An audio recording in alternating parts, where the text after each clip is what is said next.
Howdy, folks, and welcome to another day in the Milky Way. And tonight we got a great show for you with my co-host, David Null, Hawkeye Two Feathers. Thank you for being here. Greetings and blessings to all y'all out there. We welcome you to our number 98 show, I think. Yes, it right? is. Yes. And we always say thank you, and we hope that you're doing as well as possible. Yes, absolutely. We are wishing you all the best every single time because, that's what we do. Anyway, and here we are tonight, doing great. I've done a lot of shows this week for myself. And how have you been this week? Not bad. The weather's cooling off a little bit, and it's been pleasant. And went to the heart doctor today, and they did an EKG, and I'm still ticking. I can still breathe. I got to keep taking my meds, but Well, as long as you keep on ticking and you can do what you want and live life, I guess that's all there's to it. Every day is another day of more knowledge and higher understanding, don't you think? Yep, and I'm not on any restrictions. My weight is good, and my LDLs and all that. They went over all that stuff with me, so can't ask for better. I just wish I felt more like jumping up and down than I do, but the fact that I can get up and down is still a blessing. So, Well, I hope I'm in as good shape as you are at that age. I tell you. I hope you're in better shape. Yeah, better shape. Exactly. Exactly. We got people in the house. Chloe, who was my guest last night, along with Amber Dawn. Great show we had. Susie Q's in the house. It was a great show last night. I tell you, we had a blast doing it. And I can't wait to do that again. As soon as Chloe is ready to go, who knows? Maybe she'll show us crystals next time and talk some about that and more about her visit. She had a visit did you know she had a visit with Brian? No, I didn't. Yes, she did. Yes, he sent us a message and everything. So, he says we're moving in the right direction, but we have to look within or something like that. So it's all good. I thank her for that. And, we'll maybe dig a little deeper in that one of these days. And she can tell us more about that. Saturnian Son's in the house and Deborah L. Smith and Witchy Moon. Yes, she loved her message from Brian too. Anyway, gotta get out. We gotta look within. Is that what you said? Yeah, something like that. I had it. I'll have to pull it up again. Oh, I understand that. Yes, it was. But anyway, there it is. Had it up here somewhere. There's lots of messages. Oh, there it is. There's the full message. I'll read it to you since you haven't seen it. So the full message that I got from Brian, she says, was this: we are doing great, but there are some things we can do better. We need to come together more and help each other out more. We need to go inside and go in deep, then bring it back out. I'm assuming knowledge here. We need to be one. Shine together. We have the divine power. The battle is won. And that was Brian's message to the tribe. The battle is what? The battle is won.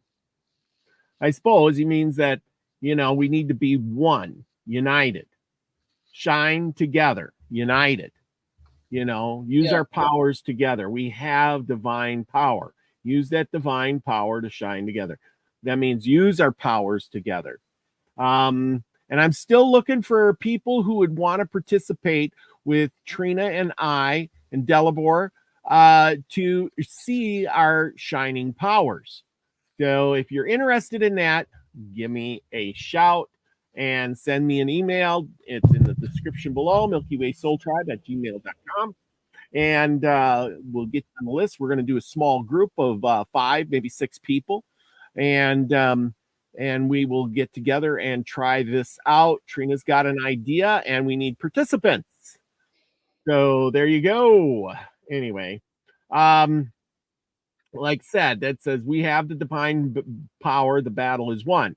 Yes, but we have to be united. We have to use our powers, and then we have to. You can't win a battle if you don't do anything. You know what I'm saying?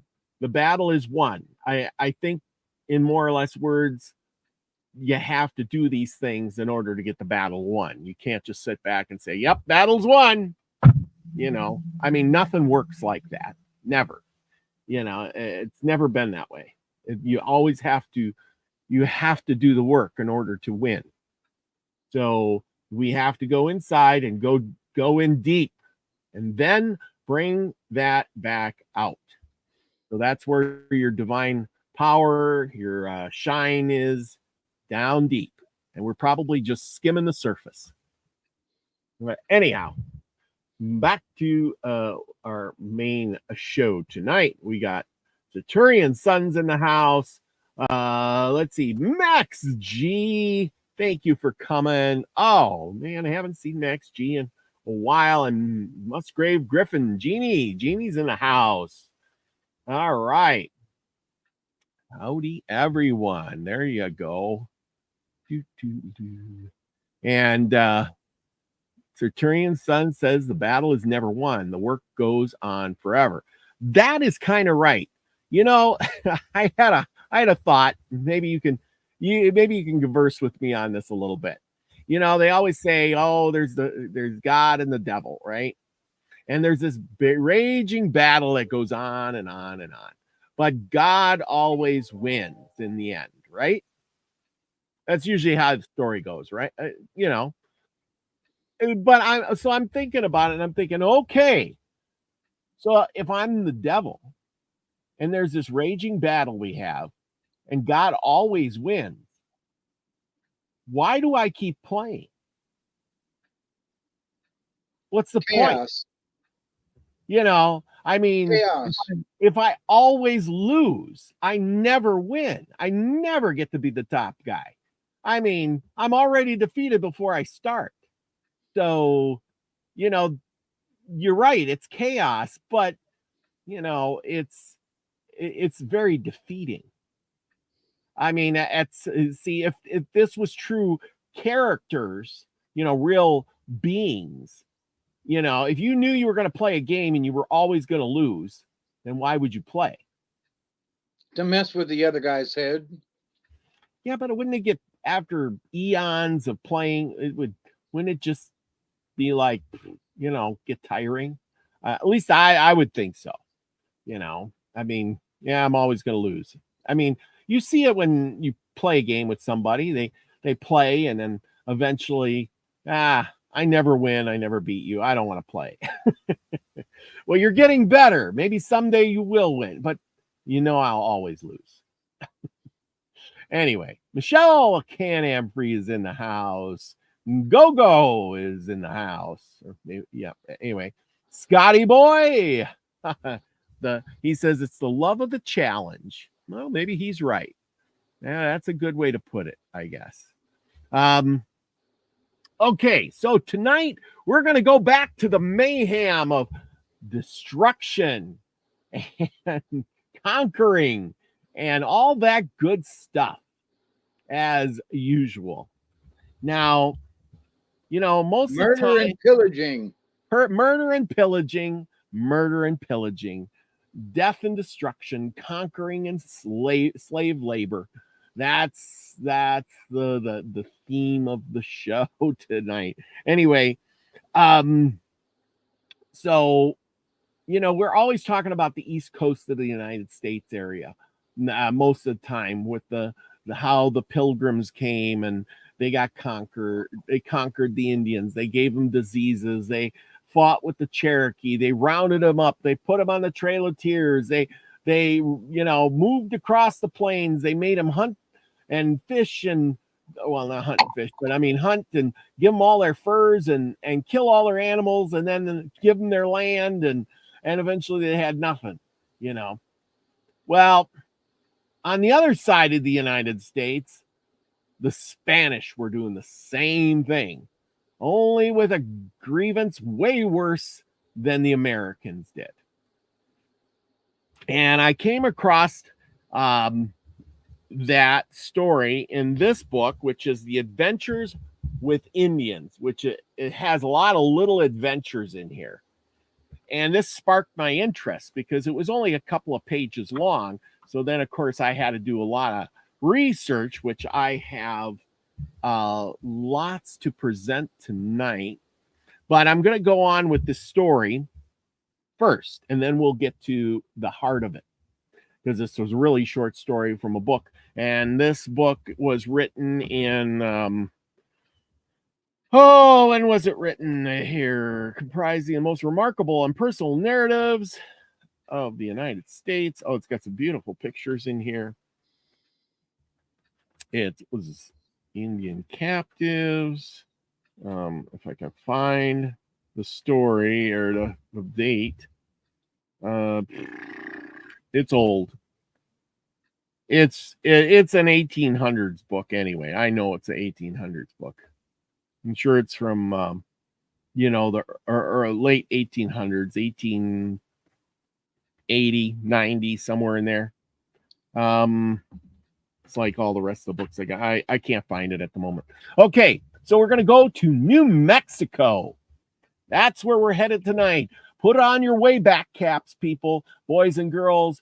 We're loading up the time machine and we're heading back west of the Pecos to New Mexico before it was New Mexico. And it was old Mexico back then. Yes, it was probably New Mexico was old Mexico was New Mexico at that point. Okay. This is tonight. We're going to talk about the Pueblo Indians. The Pueblo Indians and how they actually did something.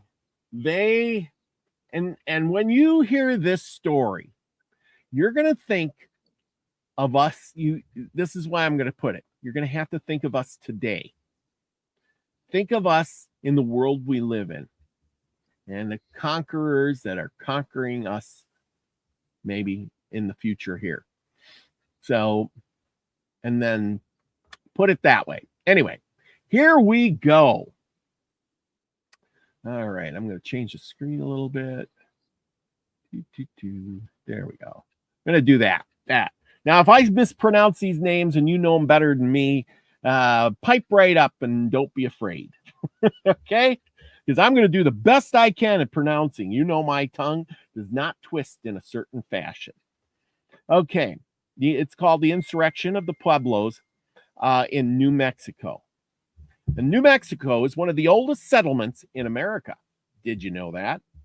The popular account, however, of it being founded by a party from the army of Cortez seems to be incorrect, since as late as 1595, the government of Mexico was petitioned by Don Juan de Ornate.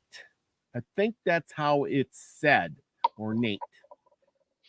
And that is this guy right here, Don Ornate, de Ornate. And as he was a colonizer from Spain. And as you can see, he doesn't look like the Mexicans that we see today coming across the border over the little barbed wire fence. He's more of a white guy, as a Spanish word. They were more like a white guy. Okay. Anyway, in 1595, the government of Mexico was petitioned by Don Juan for permission to establish colony in that region, already known as New Mexico. So even in 1595, it was already known as New Mexico. The petition was granted, and Ornate entered the region near the Rio del Norte with 200 soldiers and sufficient provisions, implements, and animals to support his colony for a year. Can you believe that? And this is the colony that he set up. Right there. This is the region, and it is beautiful out there. Can you imagine riding up on your horse and seeing this beautiful country like this? And we're gonna have to go like this. I mean, beautiful country to be seen. Now here we go with we're gonna go like this. The Rio Grande de Norte National Monument. It's a national monument today. Monument includes portions of Taos Plateau volcanic fields. I didn't know there was volcanic fields in New Mexico. Cut by gorges of the Rio Grande and the Rio San Antonio. Significant volcanic peaks include Cerro de El Ola and the Ute Mountain, which is 10,000 feet in height and at its tallest peak, which is this one right here. And I did not know that this was a volcanic region. Did you? Yep. Oh, you did? Okay. The Grand Rift that's transects north and south from Colorado to Mexico. Large springs, some of them hot, are believed to be the outflow from flooded lava tube systems. Ecosystems vary from willow and cottonwood stands along the rivers to sagebrush and plains on the plateaus, transitioning to pinyon pine in the hills and ponderosa pines and Douglas firs in the mountains.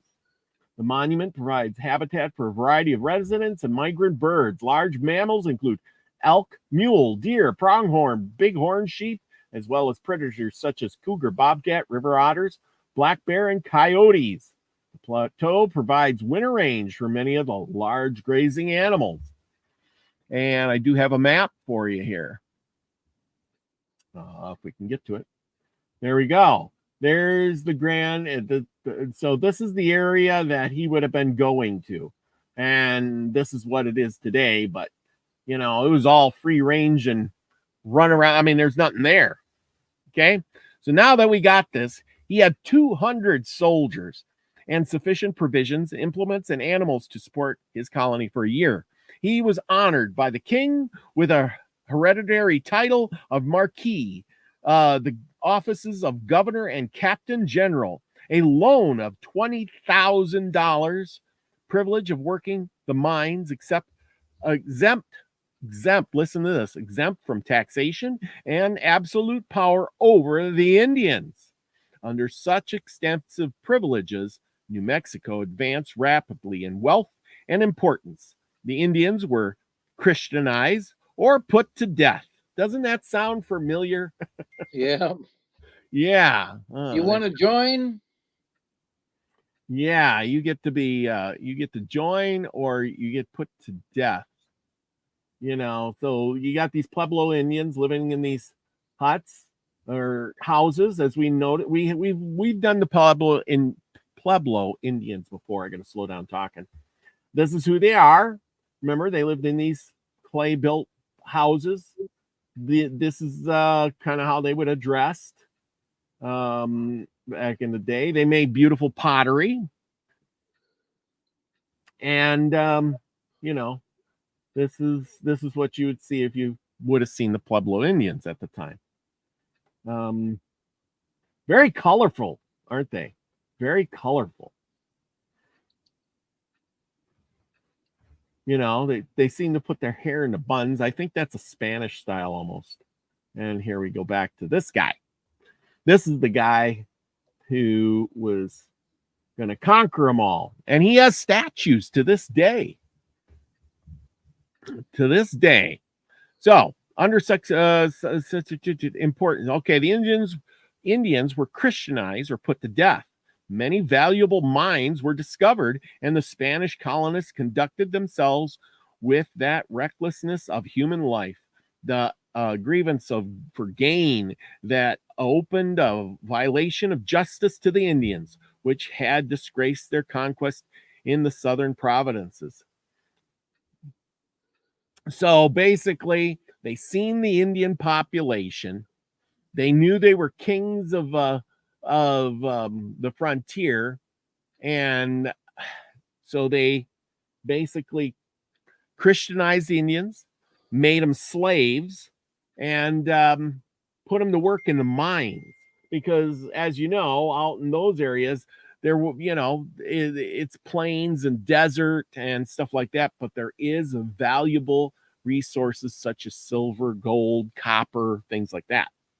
For nearly a century, the Indians bore oppression without resistance. Did you hear that? Without resistance. Their lands were taken from them, their religion insulted, and they were dragged to the mines and forced to labor like horses under the lash. They were sold by troops of scores and hundreds into the country of the plague and the vomit, and yet they offered only submission and kissed the hand, which was lacerating them with stripes.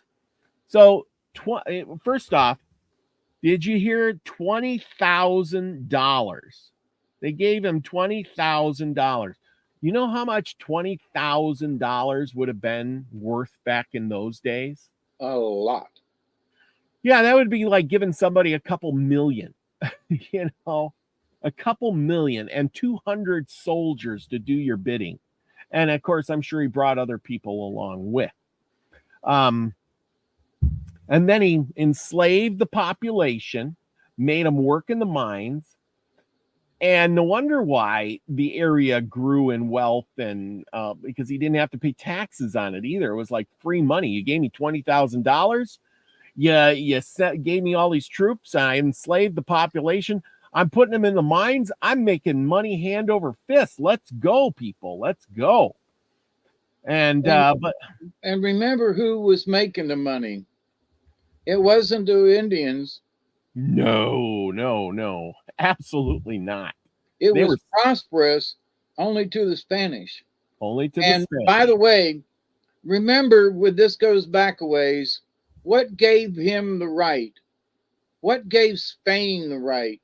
And it was because they had claimed that territory by the Catholic Church. And that's right. Catholic Church owns the planet.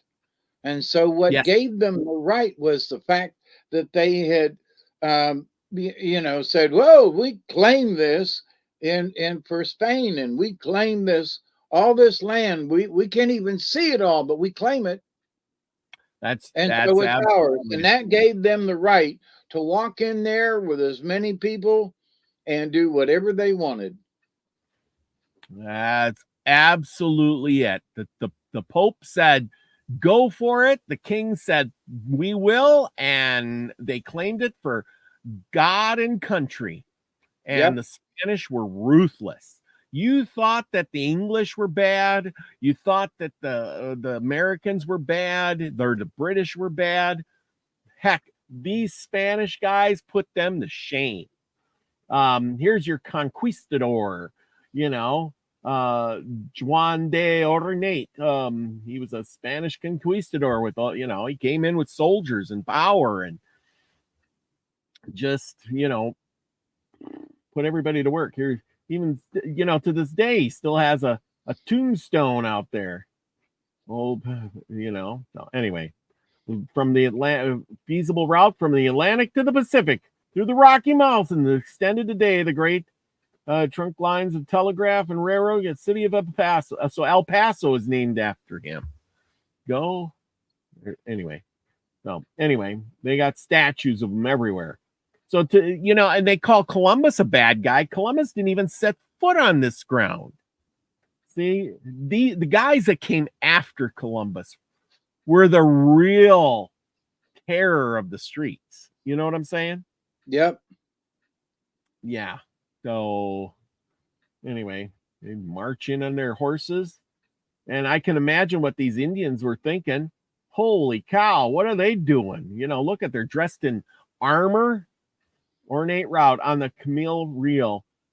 Juan de Ornate, first governor of New Mexico, passed near here with his colonizing expedition in May 1598, traveling north.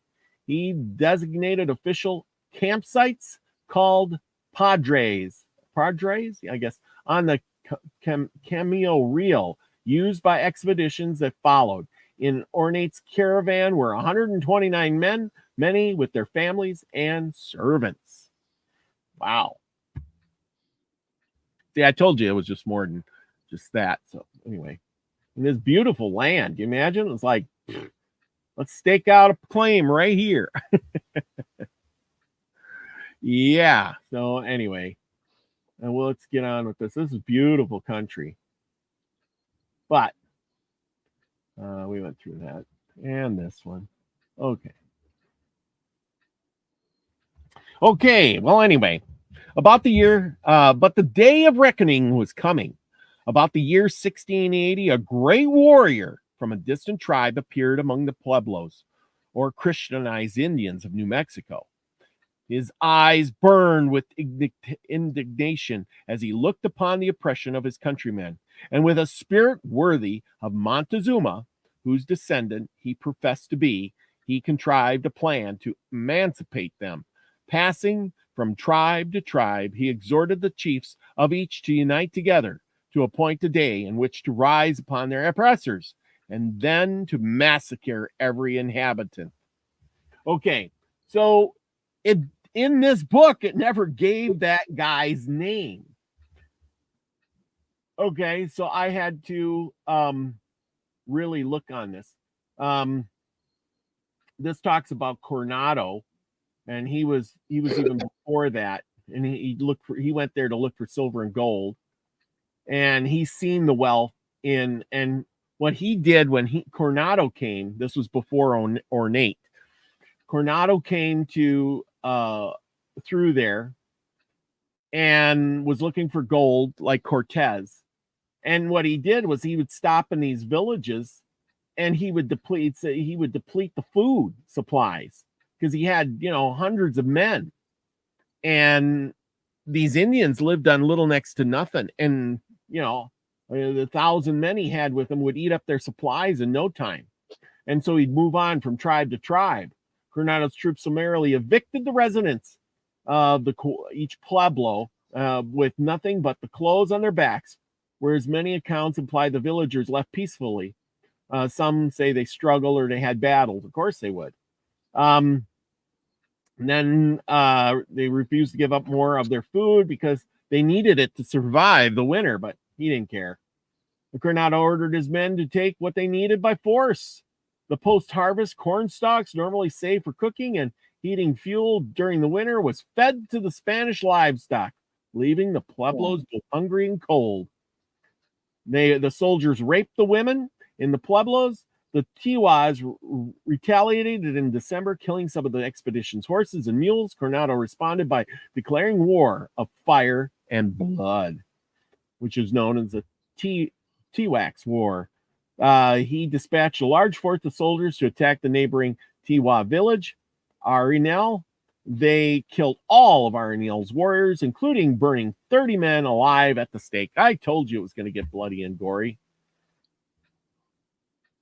Okay, so the Tiwas abandoned their community on the riverbanks, retreating to the mesa tops for strongholds. Of course, he lay siege from January to March, and conquistadors killed all. When they finally did, the soldiers caught them, and they killed all of the men and most of the women. The soldiers enslaved the remaining women for the duration of Coronado's occupation. Though Coronado left in 1541, he would be 39 years before the Spanish returned and devastating the communities again. The Spanish created the Sandia Pueblo land grant in 1748 for refugees who fled Spanish occupation. Of course, they would flee, living with the Hopi in western Arizona. Yeah, so these people just took off and ran because Coronado was mean and vicious. First, then came Juan de Ornate. We talked about him. Ornate divided the territory into 7 provinces, dispatching priests to each one. The process involved reducing the number of pueblos, though consolidation so that the population. Now listen to this. Doesn't this sound like a smart city they've been talking about? They divided the number of pueblos into consolidation so that the population would be easier to control, convert, and tax. A policy referred to as redundancies de indios. I don't know what that means. The empire building policy also provided a larger, more concentrated labor force for both the civil authorities and the clergy to exploit. See, this is where the church and the missionaries get in there. You know, they send the priests out to do the thing. A few of the Franciscan priests tolerated traditional religious practices as long as the Pueblonians attended mass and maintained a public veneer of Catholicism. Others were tolerant, establishing totalitarian theocracies in their designated provinces, characterized by ruthless suppression of religious practices. It's amazing that these Indians even, had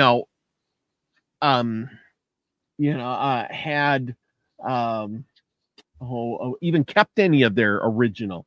Yes, Scotty boy, I do say that history may not repeat itself, but it sure does rhyme. Okay, the priests destroyed the kivas. We know what a kiva is.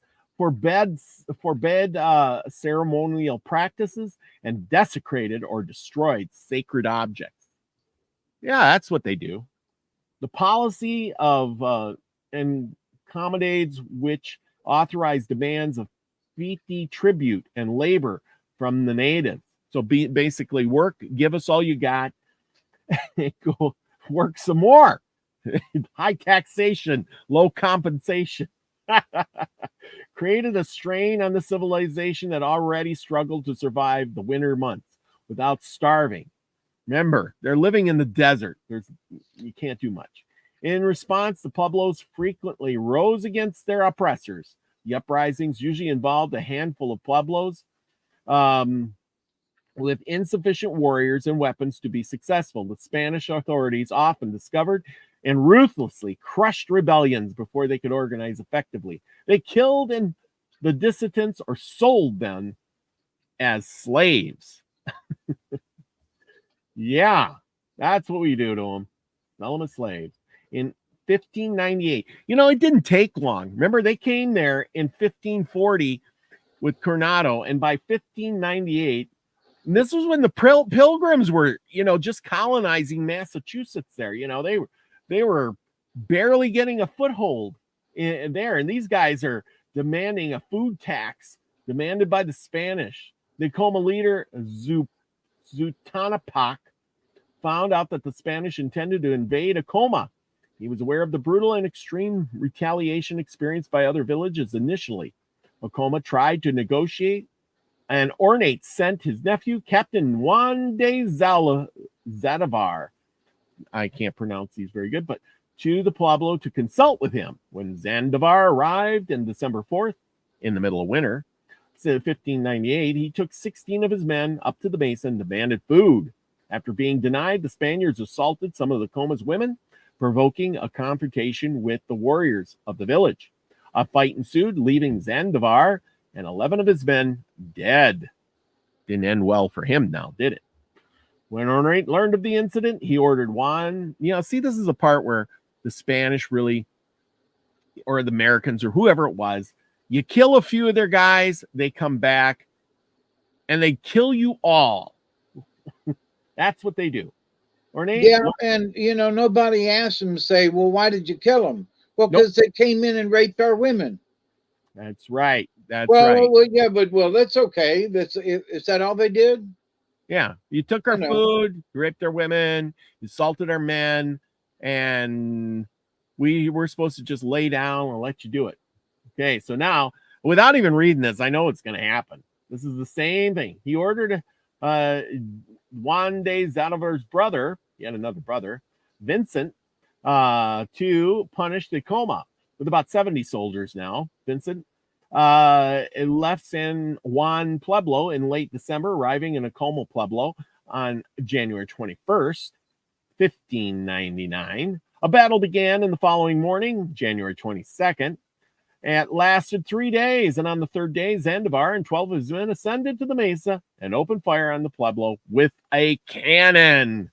Yeah, that'll teach them what, these poor Indians got like bows, arrows, and spears, and they brought a cannon. That's like bringing a knife to a gunfight, and you got a machine gun. You know what I mean? Yeah. The conquistadors stormed the village, and out of the estimated 6,000 people living at or around Acoma Pueblo in 1599, at least 2,000 were warriors. 500 died in the battle, along with 300 women and children. I told you it was going to be a bloody mess tonight. Cover your ears, children. Cover your ears. Well, like I said, you brought a cannon to a knife fight. After the massacre, 500 people, and sentenced them to a variety of fates, all bad. So even if you did live through this, this is what might happen in the future, people. It happens over and over and over. So just think of what could happen if we get invaded by another country. This is what they'll do. The fates of the people, they were sentenced every male over the age of 25. This is sad. I feel bad. I don't even want to say this. Every male over the age of 25 had to have their right foot cut off and to be enslaved for a period of 20 years, carrying out a sentence on 24 warriors. Additionally, they ordered all males between the ages of 20 and 25 to be enslaved for 20 years, along with all females over the age of 12. 60 of the youngest women were deemed not guilty and sent to Mexico City. I wonder what they had to do there. Parceled out among the Catholic convents. Historians believe that they were sold as slaves, obviously. The Spanish troops arrested 2 Hopi men and severed one of their hands before releasing them to provide a warning to the other Pueblos about the costs associated with defying the Spanish rule. So you get if you did get your right foot cut off, and you still have to be enslaved for 20 years. Can you imagine that? I'm hobbling around for 20 years after I got my foot cut off. Bernate's actions in Acoma were not the only traumatizing to Acoma, but shocking and appalling to the other Pueblos. Despite cultural and linguistic differences, the Pueblos and tribes in this region were no stranger to another. They interacted for centuries. News of the conflict, uprising, Spanish misdeeds, battles, and wars traveled fast up and down the Rio Grande. Remember, the Rio Grande is the river, and that is like the local interstate. The frustration, they were angry. Things didn't improve in the 1600s either. Now, the tensions were mounting. The missionaries attempted to eradicate ancestral Pueblo world in every respect. The priests dictated what people could believe. Now, listen to this, people, very carefully, because I think they wrote books about this. They dictated what the people, and this happened, 400 years ago? And there's to this day, this is what a conquering country does. Priest does it, and it says priest. The priests are supposed to be the God-fearing, good-natured, God-doing good people. God loves you, so we're going to cut off your right hand. God loves you, so we're going to cut off your right foot, and we're going to enslave you. We're going to take your stuff and burn it and things like that, and you're going to believe in God, or else we're going to kill you. Priests dictated what the people could believe and how they could marry, work, live their lives, and pray. Wow. I'm surprised they didn't tell them what they could dream or breathe, and stuff like that. You can only eat one slice of bread today. Maybe they did. Who knows? The Spanish civil authorities, clergy, military vied for the tribute of labor of the local population, leading to persistent conflict between church and state. With the inhabitants of the Pueblos caught in the crossfire, tensions increased among the Spanish soldiers seeking wealth, and the priests needed the wealth to build churches, and the Indians, whose labor and resources were exploited by both. By 1626, the Spanish had established the Inquisition. Oh boy! If they didn't have an Inquisition in Spain, now they had one here. And now remember, 1626, the Pilgrims were having the first Thanksgivings with the Indians, kind of peacefully compared to this. I mean, these guys were way ahead of the times with the killing and the murdering and the fighting. You know what I'm saying? They were way, way ahead. Okay. It's almost funny, but it isn't. It's sad. Or the Pilgrims were way behind. Yeah, the Pilgrims were at least trying to get along in some sort of way with the Indians. These guys, they were like, hey, look, it's a population that we can enslave. We can take their stuff, we can enslave them, make them believe in our God, and we can sell them. We can make them build our churches. We can do all these things just like that. They have no say. We own them right off the bat. Well, see, that's what the difference was with the Pilgrims coming over when they were like, didn't nobody say that they owned the place? Yeah. You know? But to the Spanish, they had already said, no, we own the place. No, we own it. We own it. You know, go. We don't have to conquer it. We already own it. That's right. That's right. And so they got this guy, Bernardo Lopez. He served as governor of New Mexico between 1659 and 1660. He attempted to curtail the powers of the priests. See, now you got the church and state fighting amongst themselves. And they prohibited them from forcing the native population to work for free. Oh my gosh, they were getting rid of slavery. Oh my gosh, the right of the indigenous people to worship according to their traditions included. They were way ahead of their time, weren't they? Performing sacred dances banned by the priests. In return, the Inquisition convicted him of heresy and condemned him to based on 33 counts of malfeasance and practice of Judaism. The priests resumed, so the church won out. The church won out over the government. I guess the church was more powerful back in the day. The priests resumed their policy of religious intolerance. From 1645 on, there were several abortive uprisings, and the Spanish singled out the medicine men for reprisal. So if you were a medicine man, they were killing you off. Don't you worry. There was drought and disease. High temperatures in the 1660s and 1670s made life increasingly difficult. They wrote letters to this guy wrote letters to the King of Spain. Oh God, go global warming. Yes. Yes. See, I told you it's nothing new. It's all the same, you know. Oh boy, we got it was hot in the 1600s. Holy crap. Yeah. Yeah. You know. I'm sorry. And here, because the Spanish was eating all their food, the inhabitants and the Indians alike are forced to eat hides and scraps of carts, or the straps of carts. So they were eating leather, and they didn't have anything to eat. They were eating the leather. They were so hungry. All of the indigenous people of the Pueblonians, of the Apache, the Navajo, and the Comanche were starving. No buffalo for them. The raiding parties became a frequent and persistent problem for the Pueblos, ravaging communities beset by famine. With no food in the villages, hey, that's what's coming up for you people. They're talking about all this famine coming up. You know, we get the word a little earlier, so stock up. Put some rice in your cupboard. They sold them so they rounded with no food in the villages. The raiders took people. They sold them into slavery in exchange for food. The Spanish soldiers and the Pueblo warriors couldn't quell the attacks. The Spanish celebrated their tension by seizing crops and possessions, leaving the Pueblos with nothing.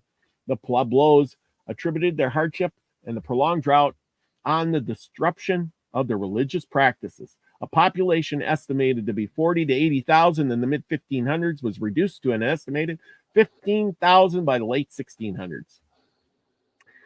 Ah, boy. Forced labor, European and disease, and famine. That's contributing factors. Now we got our guy that I was talking about. Among the unrest among the Pueblos became to a head in 1675. The governor, Juan Francisco, ordered the arrest of 47 Pueblo Chaquis, must be the chiefs, a Spanish term for indigenous leaders or medicine men, of course. The governor accused the men of sorcery and plotting a rebellion. He sentenced 4 to be hung. With 3 executions carried out, a 4th man committed suicide. See, nothing changes. Even back in the day, they commit suicide. And he had remaining prisoners publicly whipped and sentenced to slavery. Still with the whipping and the slavery. The news of the arrest reached the Pueblo leaders. 70 warriors descended on the governor's office in Santa Fe, demanding that they release the remaining prisoners. They forced Governor Trevino to concede because his troops were far from Santa Fe, fighting Apaches. He wanted to avoid provoking additional uprisings because the Apache and the Navajo were becoming increasingly aggressive. I wonder why. They were starving to death. Throughout the region, yes, they had limited military resources. One of those released was Pope from San Juan Pueblo. This was our guy. This was the guy. He was smart. He was strong. He was young. And he was ingenious. He had a plan. Little is known about Pope prior to his arrest in 1675. Historians estimate he was born in 1630, which means he came of age during the period of enormous strife and hardship. Famine and attacks were decimating the Pueblos. Spanish were unable to protect them and instead were aggressively eradicating their way of life. Pope was described as a fierce and dynamic individual who inspired, respected it, bordering on fear of those who dealt with him. After his release from prison, Pope retreated to Taos, Pueblo. Hey, Taos is a pretty famous place. It's still there today. The northmost outpost of the Spanish Empire. The residents of Taos had a reputation for aggressively resisting the Spanish. Pope began to organize and plan a rebellion with singular, clear objective: drive the Spanish from ancestral lands, eradicate their influence, and return to traditional ways of life. He began secret negotiations with leaders from the Pueblos. Okay, so since they didn't have this on in the book, I had to go to that. So he united the Pueblos. Took him 5 years to go and talk to everybody because, you don't have telephone, you don't have the internet, you don't have any, so you had to go there physically and make friends and talk to them with nobody around. Okay, so we're going to get back to the book. So with all of this, he secretly, united the Indians together, just the warriors. He kept it so secret that no Spanish would find out. Passing from tribe to tribe, he exhorted the chiefs and each to unite together, which was pretty unheard of back then. I mean, even in all the books we read, remember, the chiefs were all independent. The tribes may have spoke the same language, but they all were independent little tribes. So even with the American government, remember, they had a hard time organizing any of them because they were all like, well, this is my tribe. I got 20 guys. You know what I mean? It's still hard to organize them. Yeah, but he did. This guy did. To a point. So he appointed a day in which to rise up upon their oppressors. This is going to get ingenious. And then to massacre every white inhabitant. On the 13th of August, 1680 was determined upon. And so wily was the intrepid chieftain that he did not permit a single woman to be let in on the secret. But his designs were in a great measure frustrated by treachery of 2 chiefs who revealed the plot to the governor. On the appointed day, work of death became. The servants rose up against the masters. Okay, but here's the question, and I got it in this paper here. So how back in the day would you know what day you're going to rise up? Can you answer that question? Oh, well, by that time they had calendars, but at the same time, native folks, they did how many moons and how many this or that, or but go ahead. Okay. Now, he had a pretty ingenious plan. So he gained support. We're going to go back to this part. He gained support of the Zuni and the Pueblos, all these different ones that they name them here, the Tiwa, the Towa, the Tano, all these people, the Hopi, 100 and 100 or to 200 miles west of the Rio Grande. So these people were pretty far apart, right? He made sure that these people would know what day and time.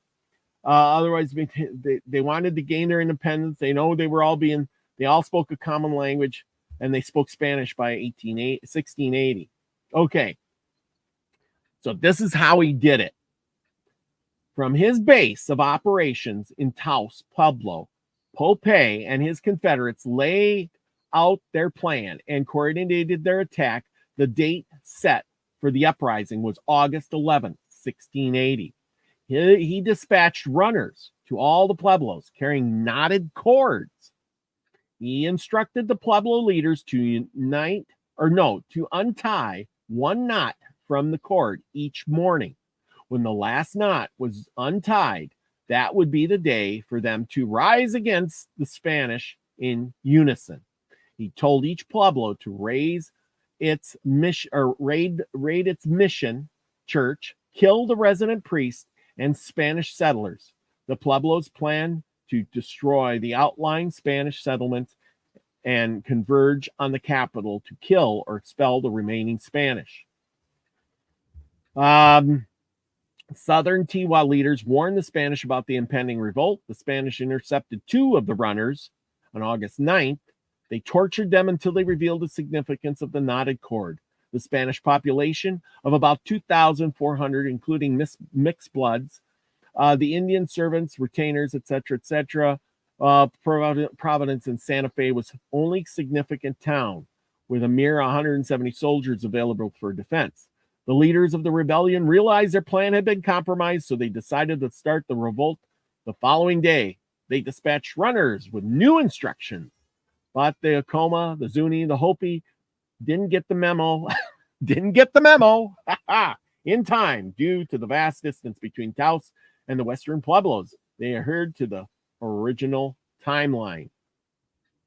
Okay, so they went out to these things, and we'll get back to the book here. On the appointed day, the work of death began. Servants rose against their masters, and slaves dashed their loads to the ground and burst furious from the mines. Churches were broken into. Priests and nuns were murdered at the altar.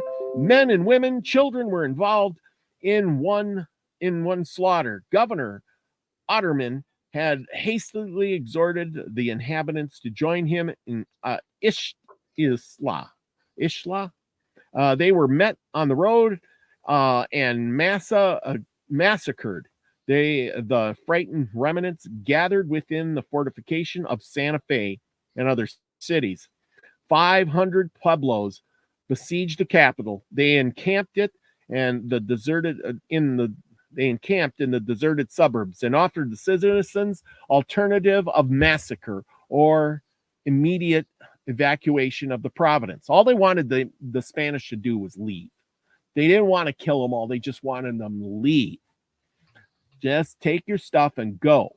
The governor offered full pardon for all crimes, even though they were surrounded. He's like, I'm going to pardon all of you if you just let us go and you go back to the mines and go back to work. I'll forgive you all. You imagine the nerve of that guy? That would just make me even madder. I tell you, it would. Yeah. They offered full pardon. They laughed at the proposal and began to siege. The great battle was soon fought, which lasted all day, with heavy losses on both sides. That night, the surrounding hills were covered by Indians, hosts hastening to assist their comrades. The dismayed Spaniards again took refuge behind their works, which is the big Santa Fe fort. Another siege of 9 days ensued. The water was turned off from its course, and their animals fell dead, one after another with thirst. They're talking about the Spanish because they're holed up in the fort. In this extremity, Otterman made a vicious sally, which means he made an attack, drove back a portion of the besiegers and secured provisions and water. But the relief was only temporary. The Indians continued to increase, and at last the governor resolved upon evacuating the city. On the 21st of August, the little garrison set on foot, loaded with heavy burdens and encumbered with a number of wounded on mules. They were not pursued, but as all provisions had been removed, they were in short time reduced almost to starvation. After only a few days, Otterman halted and sent for assistance to the lieutenant governor. Some carts and a supply of provisions were received, and the party again proceeded until it arrived in Paso de Norte. Here they founded the town which goes by that name. In the following year, Otterman was superseded by Don Diego Zapata. The Indians held possession of the country, and its officer commenced the work of its reconquest. That's Diego Zapata. It is a work of difficulty and lasted for 10 years. A Pueblo village named Zeta maintained a most obstinate siege against the force under Don Pedro Crutez in 1688. It was at length taken by assault. 600 Indians were massacred and a great number captured for the mines. They were still making slaves of them. Among these was a great warrior named Ojeda. He had fought nobly for his liberty and was examined, respectating and the insurrection. He spoke Spanish well and gave long details of the revenge which his countrymen had taken. The priest had been the special object of their fury. The padre of Zeta had been dragged from his bed, stripped, mounted upon a hog, and whipped through the village. He was then placed upon all fours. Some of the tormentors mounted his back by turns, while the others beat him until he fell dead under their blows. The second subjugation of these Indians was hastened by their own internal feuds, by which whole villages were sometimes utterly destroyed. In 1700, all resistance had been crushed, and the Indians were again subject to their invaders, although their condition was much ameliorated. And there you go. So, even so, let's see, what do we got here? You left. This is Don Diego, who went back to conquer New Mexico after they conquered it the first time. Notice he's not looking like the conquistador of yesteryear. No shiny armor, got a different kind of hat, no helmet. Of course, they made statues of him too. What a hero! He went out there and killed all the Indians off.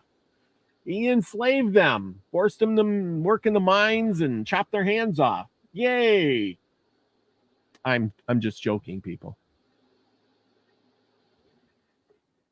Oh yeah, And they tear down statues of Civil War generals, but they leave statues up like this. Yes. This is what I don't understand. He did what? No, I'm sorry, but you got a statue for him? Well, I'm sorry, tear that son of a gun down. But there are Civil War generals that are whoever, we got to tear them down because they represent, slavery. What? Wait a minute, that guy was a slave. Oh, never mind. Yeah, and see that's the whole thing is there is so many of these guys out there enslaving really they should be tearing down the churches because the priests were the ones doing a lot of the enslaving. Here, We're going to make you build churches for us. We're going to make you give us your food. We're going to, and then if that ain't enough, the government now is going to tax you the rest of your food, and they're going to enslave you too, and then when that's all done, they might cut off your hand or your foot or something just to slow you down because, you're just, you're a threat to us. I mean, yep. Yeah, Lucky says these statues are in Mexico, a different country. I don't know if there's any of those statues in New Mexico. I would like to know if there was. I didn't research it that much to find out if those statues were in New Mexico. They might be in just Mexico, but I don't know about New Mexico. I do not know. I would have to re-look that up. If I could find that. No, that ain't the one I want. This is the one I want. Anyway. But regardless of what country it's in, they erected a statue to a guy who massacred 600 natives. Yeah, exactly. Hundreds, not one or two, and hundreds and hundreds, and enslaved them, and did all kinds of crazy things. I don't know. Anyway, like I said, the whole bunch, Coronado, the Sabata, Ornate, they went there with hundreds of troops, money to enslave people, work in the mines, like it said, like horses, and then whip you and enslave you, and then take their food. And when they came in, and well, you got corn stalks, we need to feed our critters, so we're going to feed your corn stalks, our critters. And they're looking at them and going like, well, what am I going to eat? How am I going to heat my house? I worked real hard to grow that corn. Too bad. Starve. We don't care. Oh, tough noogies. Yeah. I do feel bad for these people. I don't know. Let's see. Scotty Boy says, time or not, balance will be restored. Yes. Well, but that's what I'm saying. And he's right. The thing is history repeats itself over and over. And if you're a weak population, like it said, at first, the native population, the indigenous population didn't put up any resistance, and therefore they were easily enslaved. And once the Spanish realized that they were easily enslaved, it was like, well, let's put them to work. They're not giving us any resistance. It's kind of like the bully when he runs up to the kid at, when you were in school, the bully comes along and he says, give me your lunch money. Well, if you don't resist him, you just give him your money, he's going to do it time after time after time after time. And then he's going to go to other kids and you're going to say, yeah, just give me your lunch money. Just give him your stuff, whatever. He'll leave you alone then. Okay. And the bully gets away with it all the time because you didn't kick him in the shin. You didn't, punch him in the nose, even though he's going to beat you up. You just shrugged your shoulder and said, okay, what do you want? You know what I'm saying? Yep.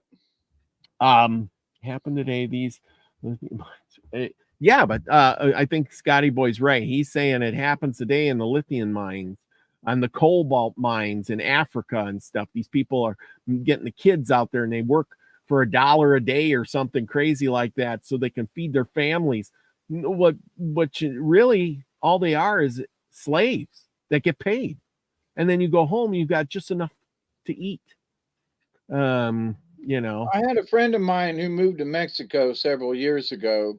Actually, some of his relatives had opened up an old gold, silver. It was a big old mine, several hundred feet below the ground. Well, he said the thing is in those pueblos down there, he said the rich folks got the money and everybody else is scrambling. Yeah. So he said, people are working for 10 pesos a day.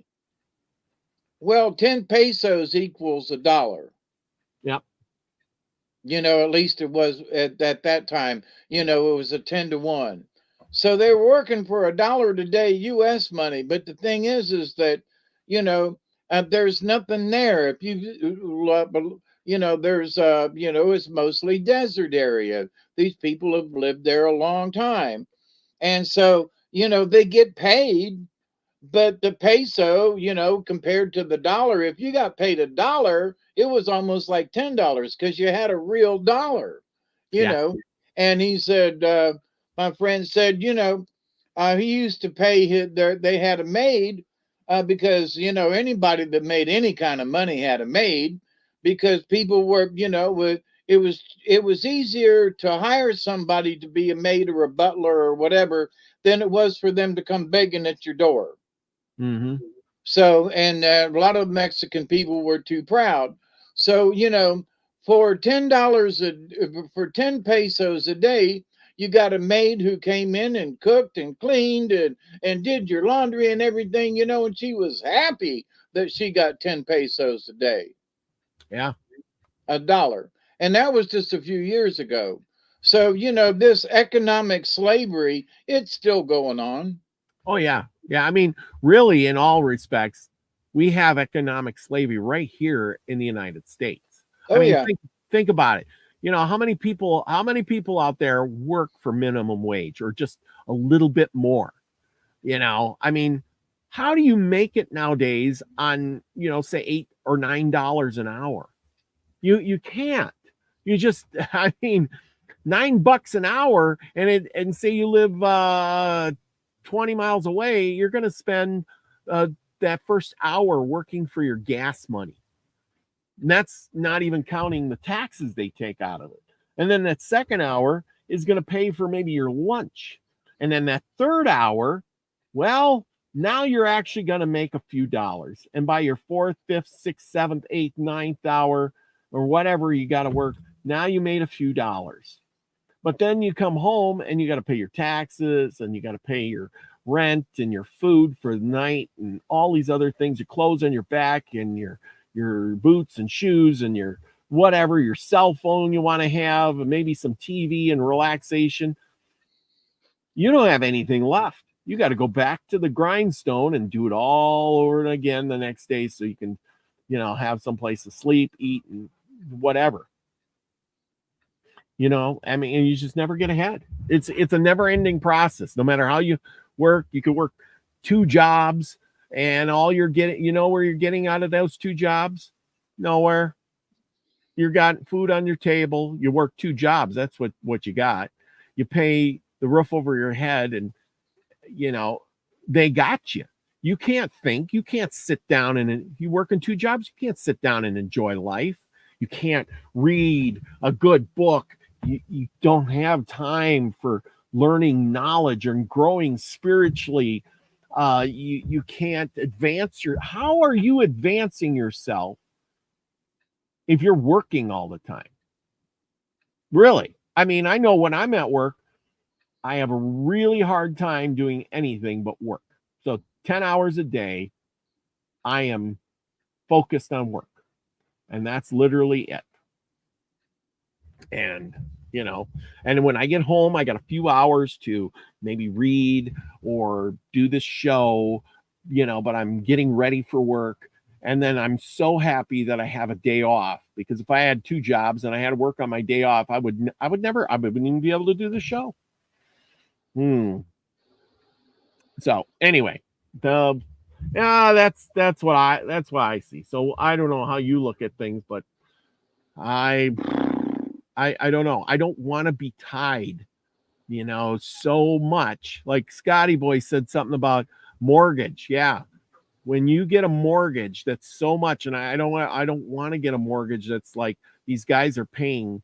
Maybe I'm bitching a little bit, but these places cost so much money. They're paying $2,000-$3,000 a month.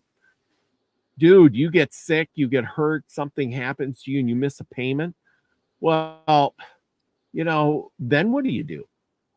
You can't go to your neighbor or your friend and say, hey, can I borrow $3,000 to make the mortgage payment this month? I I fell on some hard times, I got sick for 2 days and my check wasn't really that big enough to pay the $3,000 mortgage. Yeah, sure, I bought a $400,000 house, but gotta have some place to live, right? I don't know. I don't know. There's a lot of ways to look at it. Maybe I'm wrong. Scotty Boy says he sees the house as an investment, which is true. This is true, but these investments have gotten way out of hand. Think about it. If you bought a house today and it's $400,000, in 20 years, that house is going to be what? Worth $800,000. Who's going to buy that house for $800,000? Can you imagine what the payments are going to be? Or maybe $1 million. Afford it. Yeah, exactly. The guy at the top, he buys a house and it's $1 million. Well, how do you make a payment on $1 million? What kind of job do you got to have? Sure ain't the guy flipping burgers at McDonald's, and it sure ain't the guy driving the semi truck, because he ain't gonna afford $1 million house, or he's just living in his truck then. Yes, it's an American dream. It's the American lockdown. So what do you got for us? See, now you got the right idea. You got your house years ago, and now with inflation, you got your house. But if you had to go out and buy a house now, you wouldn't be able to. There's no way. But see, I didn't buy this house. I built it. I tore down old tobacco barns for the wood in this house. I literally homestead. I dug my own well, literally by hand. And so, which you can't do a lot of this stuff that I got away with back then.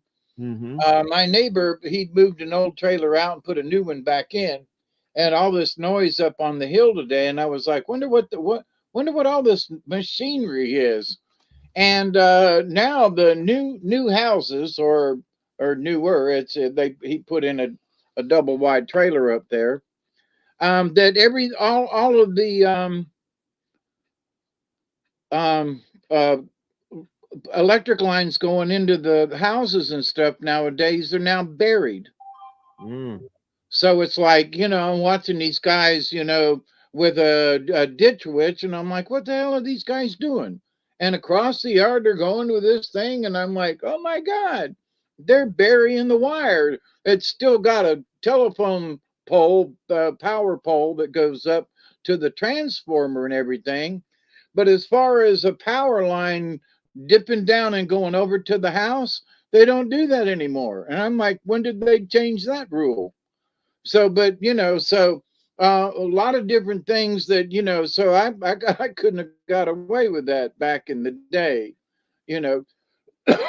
So I'm lucky, but there are ways, if you look and do your homework, there are ways that you can get around certain things. But the idea that, start out small and build your way up. Some folks want a 3-bedroom house and a 2-car garage. Park your car out under a tree. And find something you can really afford. And what I mean by that is that find something that you can afford. Well, I can pay more per month. Well, then make 2 payments on your house instead of just one. You want to then pay it off sooner. Make an extra payment every 2 or 3 months, and pay your house off sooner. And that means you have more equity. But if you buy a house where you're barely making that payment every month, then you're always going to be barely making that payment every month. Yeah. Well, and the thing is too, is that if you can be handy like yourself, maybe some others, and do some things yourself. Whereas I know these people, I got a buddy of mine who has, he's not a mechanic. So every time his car breaks, he has to hire somebody to fix everything, change his oil, fix his muffler, change his belts, do all of that stuff, and it costs him a fortune. So his old junk car that costs $500 costs him $500 every month to get everything fixed. It's like, dude, you're you're going backwards. You're making payments to a junk car. It's the same with a house. Like you said, you've got old boards and stuff and built your own, whereas there's people out there can't do that. So then I got to buy an $80,000 house because, I need that double wide trailer because I don't know how to put up a piece of sheetrock. Kind of bad, kind of sad. Well, it's like maybe, a single wide, which is cheaper. Oh, well, I really want this extra room and everything, and I deserve it. Yeah, but can you afford it? Be practical. People are back in the day in the 50s and 60s. We worked within our means. You saved up money instead of went out and credit this and credit that. Oh, well, now you can get an app on your phone and get $200 instantly. Oh, really? You got to pay somebody back. Where's the collateral on that? I remember if you wanted to borrow $200, you went to the local loan company and you paid 30% interest, on that $200 that you wanted to borrow. And you had to list all of your household belongings in order to get that loan for $200 at 30% interest, and now everything's for free now. Oh, you can get a Dave app. You can get a this app. You can get borrowed by, so nobody, they don't, there's what, when I had to borrow $200 back in the day and list everything in my household, as far as if I didn't make the payment that they could come and raid my house of everything, take my TV and my bed, they could take everything in order to pay back that $200. So it's still like that, but not necessarily the same. But you learned to make that payment on time. You learned the value of that $200 that you had to borrow. Yep. And you knew what, I'm paying this son bitch back because I don't want to have everything in my house taken. I don't want to have blah, blah, blah, See, you're nowadays right. People just see that the thing is back in the day, there were consequences for, the payments or getting that money. Today, there's no consequences. You know what I'm saying? I don't understand it, but that's the way it is, so it's like, so the value of money, it's like, oh, well, but I understand the value of $1. Do you? Oh, I got this and I got that and blah, blah, blah. And it only cost me $500 to get a such and such. And what? Oh, yeah, I got a new phone. It was only $500 and I got a really good deal on it, Well, mine was $150 and I had to scrape, but okay, you spent $500 on a phone. Okay. Yeah, no, I agree with you. I agree with you, but I guess it's everybody's priority, what's important to them. Like I said, but then again, some people don't even think it's like, does my phone do more than your phone? And how much more does your phone do than my phone? I mean, it's a phone. You know what I mean? You have to have that. Yeah. What more? What, your phone's got 3 cameras and mine's only got 1? Oh my. Yeah. Anyway, so enough of that. I tell you, that's just it gets frustrating. It really does. Anyway, what do we got for tonight? I got something pulled up. You got a story for us tonight. I am excited.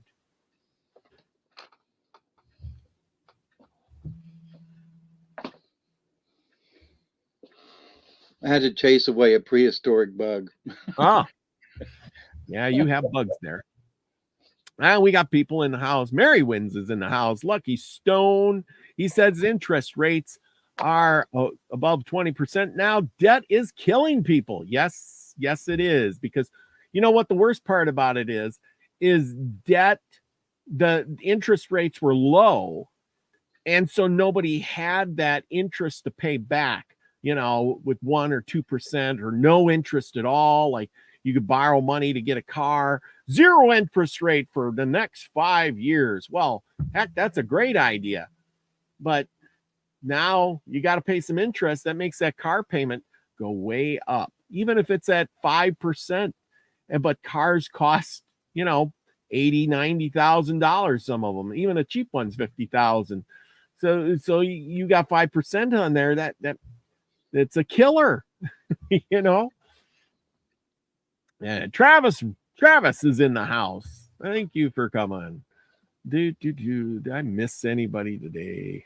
Anyway, but yeah, that's what's going on. The interest rates get higher. Same with the housing. When you got a $400,000 or $500,000 house and the interest rate is 10%, that adds a lot onto the price of that house. It really does. It makes it just go crazy. Yeah, it does. And people don't think of that. They just don't. They don't think of how how that can. I think I gotta go. Yeah, they don't think like that. Yeah. You got us logged up there, Bubba? Well, I do. Okay. Wishakan and his friend visit the Plethoac Thunders. A Delaware story told by John Armstrong.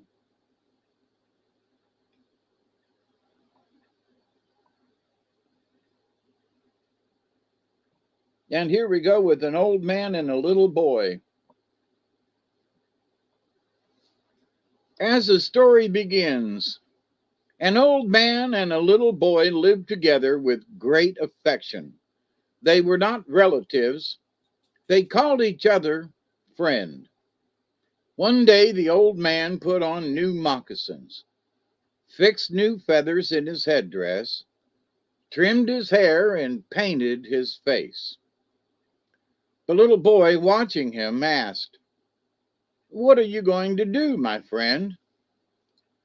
"I'm going on a long journey.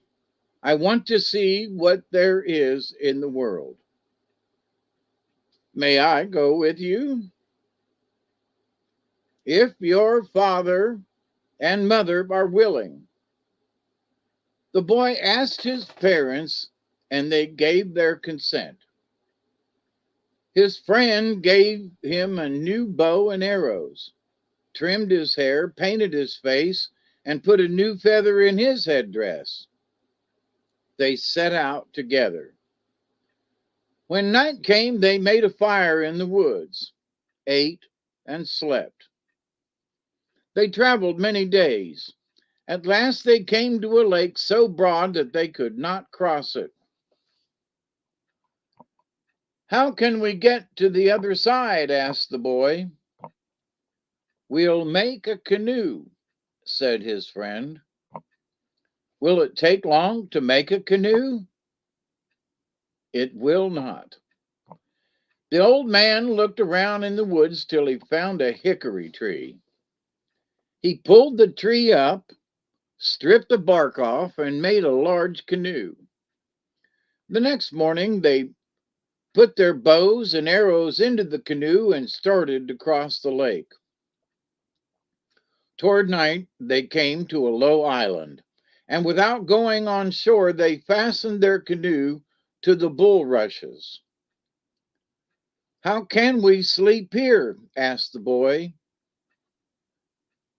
"Maybe in the water there are creatures that will come out and kill us." "We are safe here," said the old man. "If the wind blows, we will be carried out into the lake," said the boy. "The wind will not blow." The boy and his friend lay down and fell asleep. About midnight, the boy heard the water roar, and it seemed to him that the canoe was moving swiftly. He thought the wind was blowing. He sat up. It was clear overhead, and the wind wasn't blowing. The water must be running very fast. thought the boy, and putting his hand out, he touched the water and found that it was going with great swiftness. He roused the old man by reaching his feet and shaking them. "Get up, friend," he said. "Something is the trouble. The water is running very fast. Where is the lake going?" "Lie down," said the old man. "No harm will come to us." The boy lay down, but he couldn't sleep. Just at daybreak, a voice spoke to him, and opening his eyes, he saw a fine-looking man, ornamented with paint and flower and feathers. He saw also that the canoe was on dry land. The stranger wakened the old man and said, "Come with me." Taking their bows and arrows, the old man and the boy followed the stranger, who led them to a longhouse. There were many people inside, some asleep, some awake. When the old man of the house met them, he said to their guide, "Oh, you have brought them." Then he turned to the two friends and said, "I am glad that you have come. You have heard of us. We are the people whom you call thunder. We bring rain to make corn and beans and squashes grow. We put it in your mind to come on this journey from the east. We want you to help us. You are more powerful than we are. We want you to kill some of our enemies." Old Man Thunder placed food before the friends, corn, beans, and squash, and said, "We have plenty of this food. We take a little from a great many fields. When you see a small or withered squash, or bad kernels of corn on an ear, or dried up beans in a pod, you may know that we have taken our part from them. We have taken the spirit and left the shell. If you see a whole field of withered corn, you may know that we have taken the spirit from it, but we seldom destroy a whole field. We take only a little." After the friends had eaten, the old chief said, "On a hill is a great hemlock tree. On that tree is a porcupine of enormous size. He hurls his quills and kills everyone who approaches him. We thunders are afraid to go near the tree. We want you to destroy this porcupine." As they started for the hill, the little boy went ahead. The old man and the thunders laughed to see him, and the old man said, "I think my little friend might try his luck first." The boy heard this and was greatly pleased. They stopped some distance from the tree. No one would venture near it. The boy went into the ground and forward till he was directly under the porcupine. Then he put his head and arms out of the ground, took aim, and sent an arrow into the porcupine's body. The porcupine moved a little. The boy sent another arrow, and still another. The porcupine, feeling something, raised up his quills and shot them off in every direction, and then groaned, rolled from the tree, and fell to the ground dead. The thunders came up, cut open the porcupine, took out its entrails, and ate its flesh. All wondered at the power of the little boy. Old Man Thunder said, "We have another enemy, a sunfish that lives in our river here and lets no one come near for water." The boy said, "I can kill him." The next day, the Thunders and the old man went near enough to show the boy where the sunfish lived. A great tree had fallen into the river. Under the trunk of this tree, the sunfish had its home. The boy saw the fish. He sent an arrow, and the arrow went straight to the heart of the sunfish, and the sunfish came to the surface and died. The Thunders sprang into the water, pulled the body out, and dragged it off to Old Thunder's house. The next day, Old Thunder said, "We have one more enemy. Every day there flies past here a creature as big as a cloud. He brings sickness here, and many of our people die. If we could kill this creature, few of us would die. He passes here from the west early in the morning and goes back in the evening." The next morning, the old man and the boy went out and hid in the grass. Soon they saw the creature coming from the west. When it was over the place where the two were hidden, the boy sent an arrow into its body. The creature didn't fall, but it turned and went slowly back in the direction from which it came. Old Man Thunder was very thankful. He said to the two friends, "You may stay here and live with us." The old man said, "I cannot help you, but my little friend Wishakon may stay.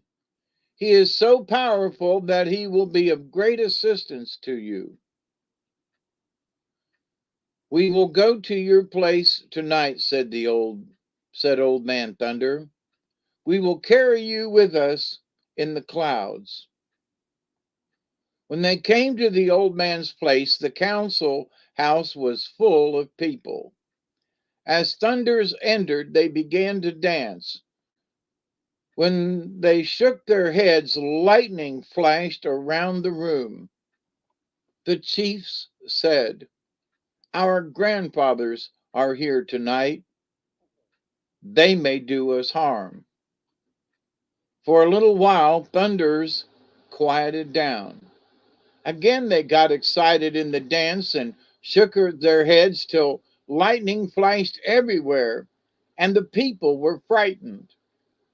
When they had danced as long as they wanted to, they went home, leaving the old man, but taking Wishakon with them. And to this day, the little boy goes with them everywhere. After the great thunderous roar, we hear the little fellow with his alto voice, and we say, "That is Wishakon." And we burn tobacco, saying, "This is all we have to give," and we thank him for the rain. The end. Well, that was good. Yeah, not a lot of killing and blood. No. Although there was still a lot of killing in there. How come it's always about I gotta kill the porcupine? I gotta kill the fish. It's always I gotta kill something. I want you to kill my enemy. Yeah, we can't do it.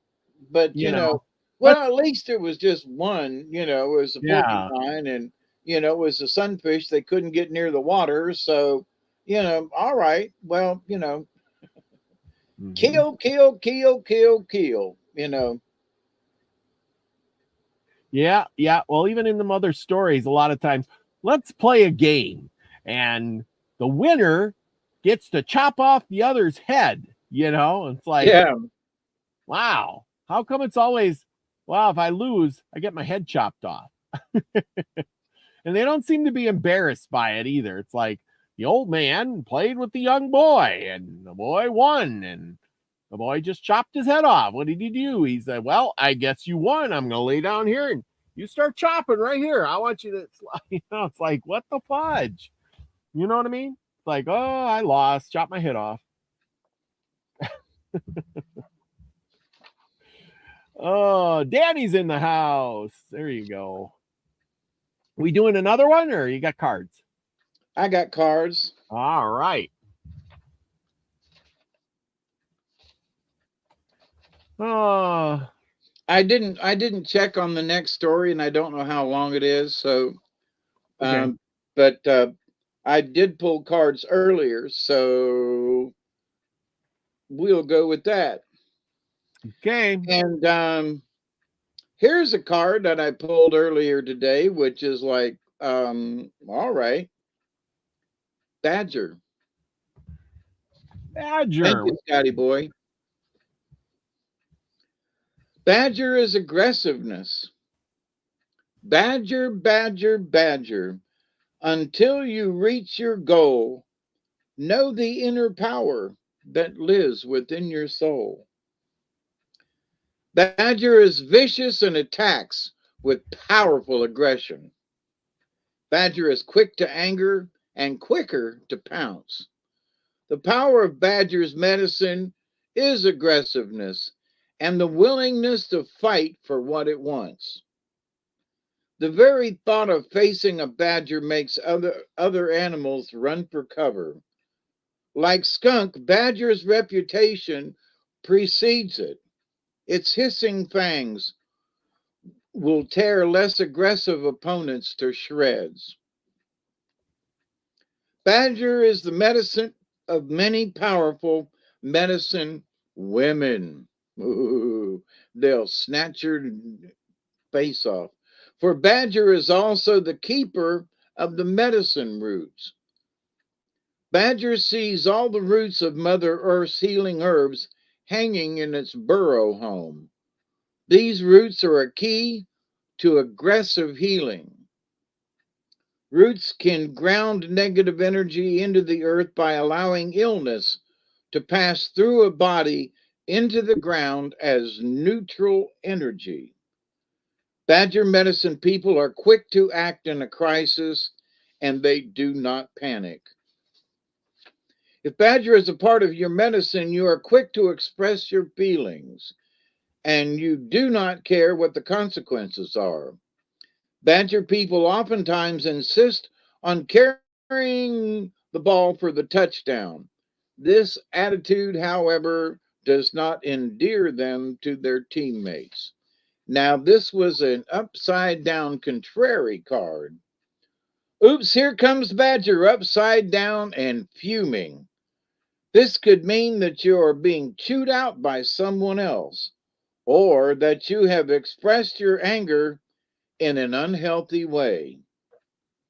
If this applies to you, remember that all anger stems from anger towards the self. Let me repeat that. If this applies to you, remember that all anger stems from anger towards the self. It is an anger of helplessness that is misdirected towards others. If you are angry at a coworker for telling the boss that you were looking for another job, you're really angry at yourself for not keeping your own secret. If you're angry at your children for disobeying, it is usually anger that stems from fear for the children's well being.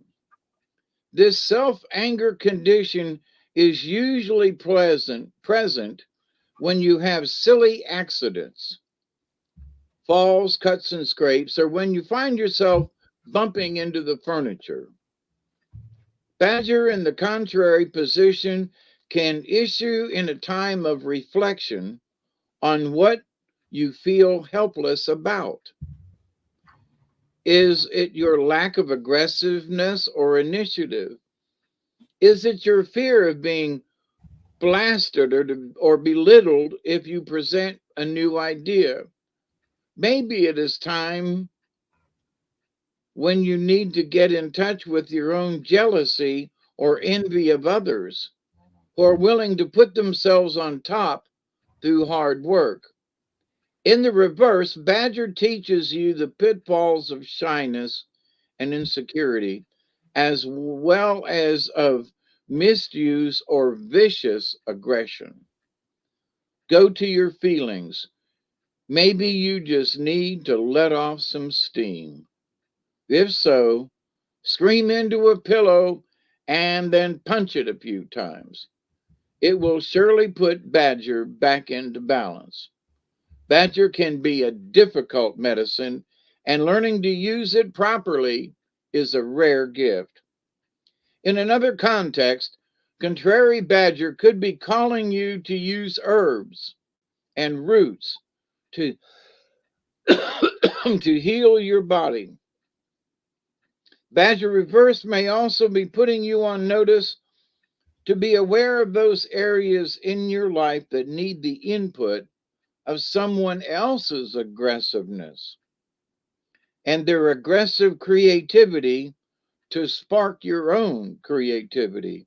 In any case, contrary Badger speaks of a need for more aggressive action in life.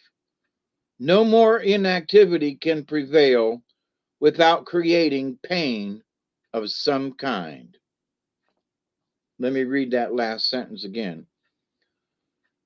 No more inactivity can prevail.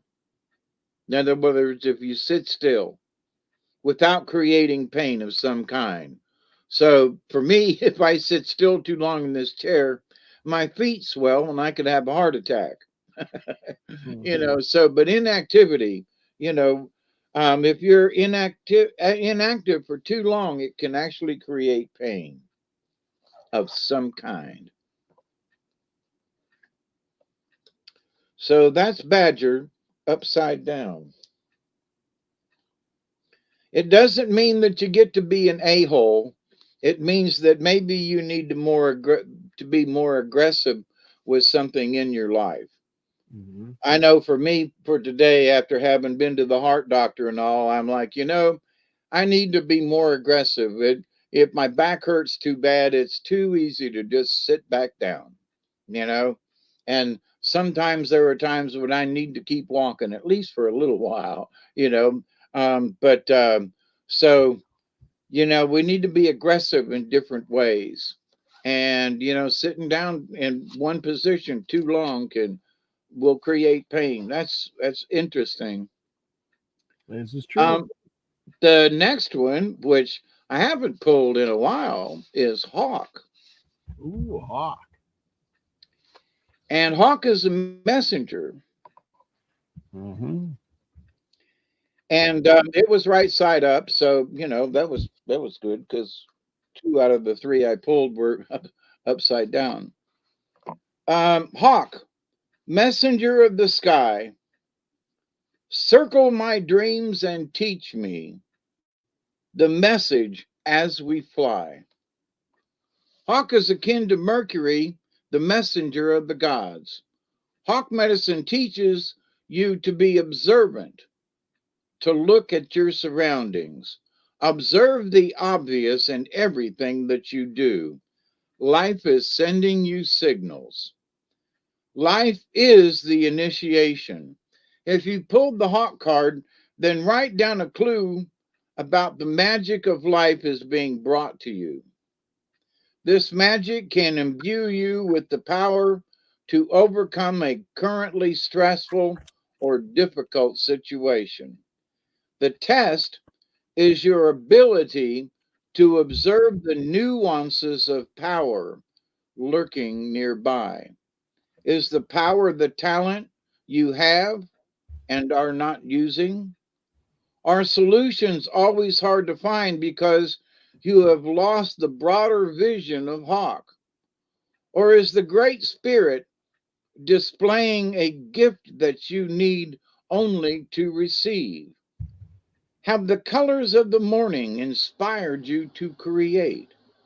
Or has the gloominess of a present situation left you earthbound, unable to hear the voice within the raindrops splashing on your window? Pay attention. You are only as powerful as your capacity to perceive, receive, and use your abilities.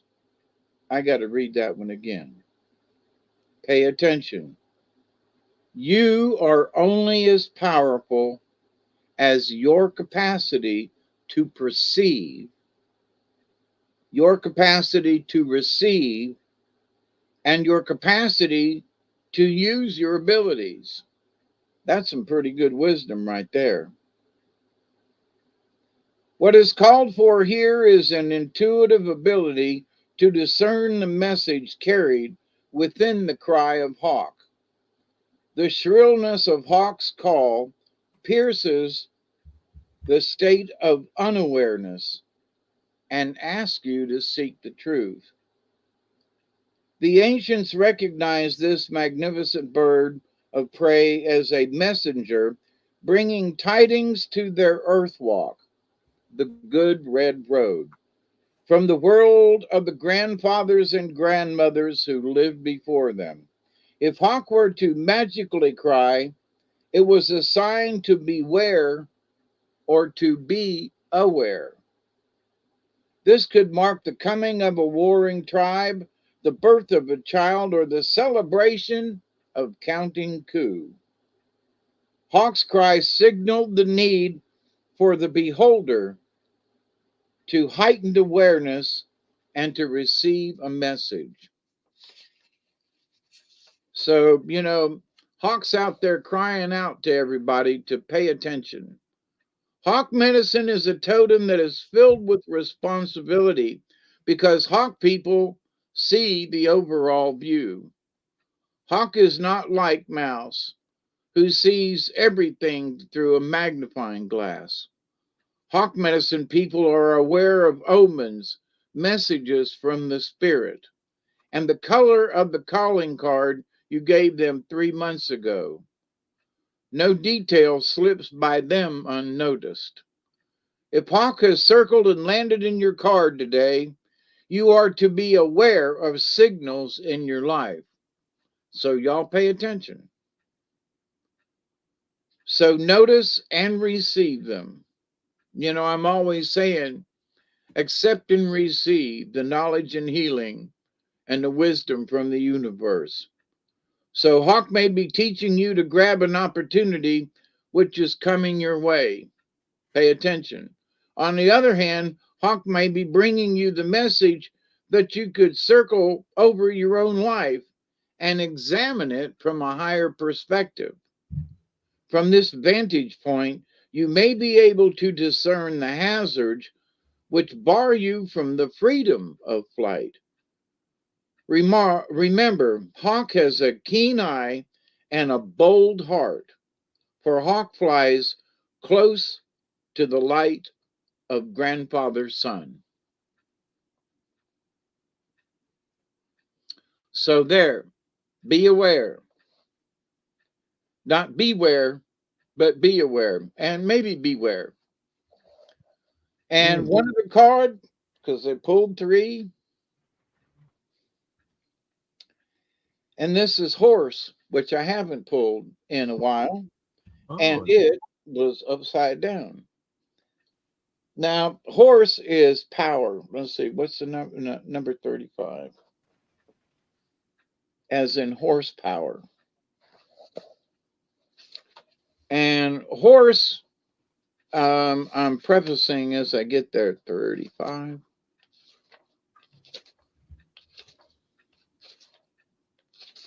Horse was brought by them Spanish folks. Mighty horse, power to run across the open plains.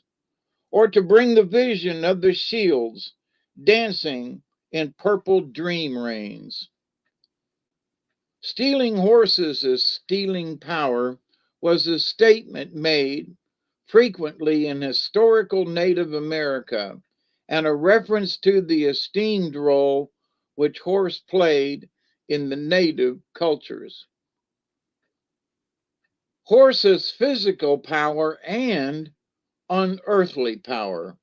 In shamanic practices throughout the world, horse enables shamans to fly through the air and to reach heaven.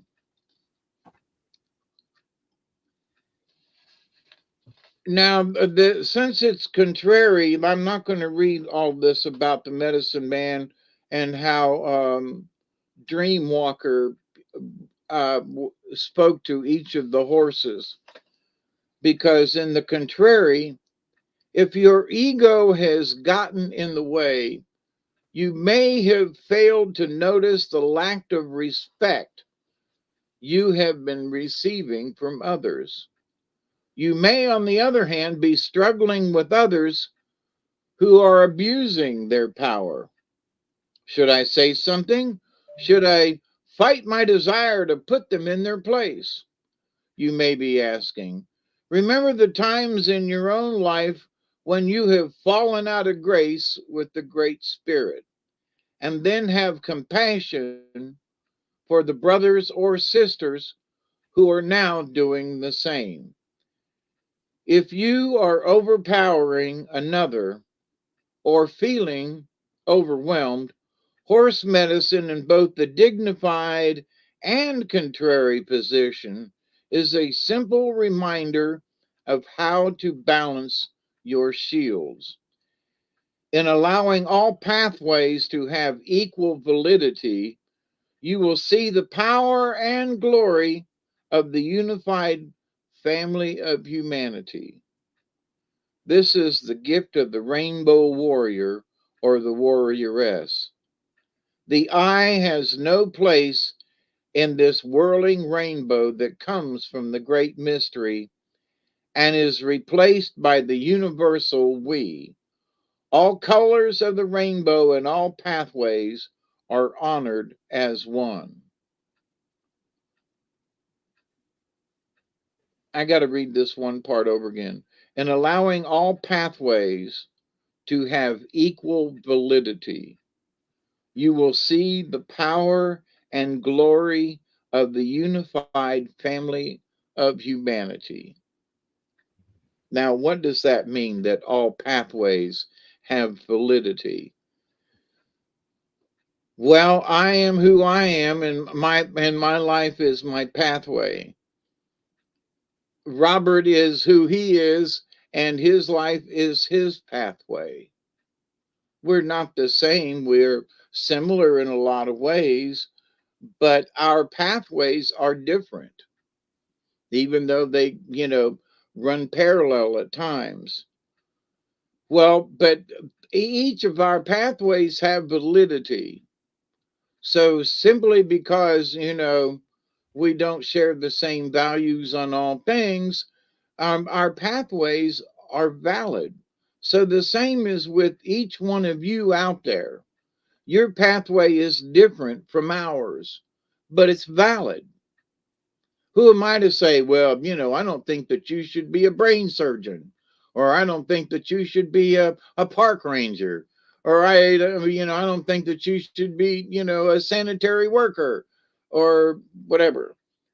But each of our pathways are valid. So applying this knowledge and reclaim the power you have given away. This is upside down, right? That you may have given away your power by forgetting to come from compassion. Untangle yourself from your present situation and understand that every human being must follow this pathway to power before galloping upon the winds of destiny. So be careful. the power that you have in your voice. And remember that if you're trying to exercise power, always remember compassion.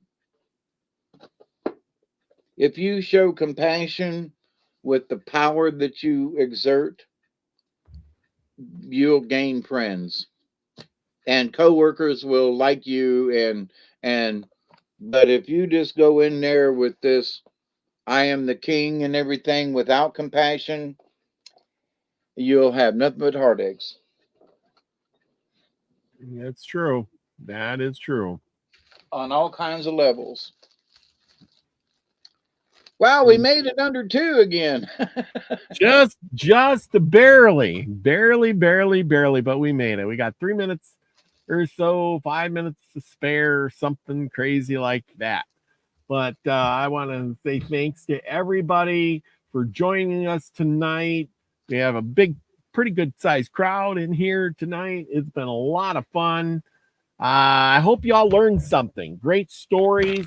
If you were interested, all I can say is if you were interested in any of that stuff, go look it up. It's kind of fascinating once you start really digging into that. I mean, that's how I get enthused. It's like, holy cow, what was that guy's name? Pope, or whatever it was. And then you start really digging in, and it's like, holy cow, our history's it's just repeating itself. It's rhymes. I mean, sure, they didn't, if they would have had all this technological stuff, they'd have been doing the same thing. But they would have gave all those Indians a cell phone and monitored everything they did. Yeah, they would have, they would have put ball and chain on them. Yeah. Or a leg, an ankle bracelet.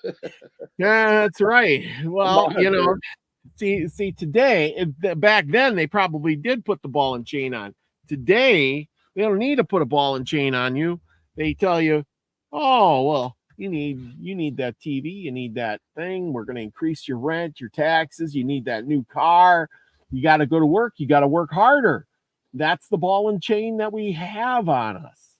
I mean, do you really need a brand new car that's $60,000-$70,000? Do you really need to have that satellite TV? Do you really need all of these things that we have? I mean, you need a roof over your head and a few odds and ends and maybe a little bit of something. And the most important thing is having the friendship of others. Companionship, somebody to talk to, a good friend, instead of watching TV, play a game, a board game or something, but everybody's into this video games. Those are expensive too. Ugh. Yeah, and Christmas is coming, so they're going to be flooding you with all kinds of buy this, buy this, buy this. Yeah, you need this, I know the big thing right now for some reason is gutter guards. Oh my God. I mean, I even got something in the mail today for gutter guards. I'm like, what? The commercials for gutter guards. And it shows old people.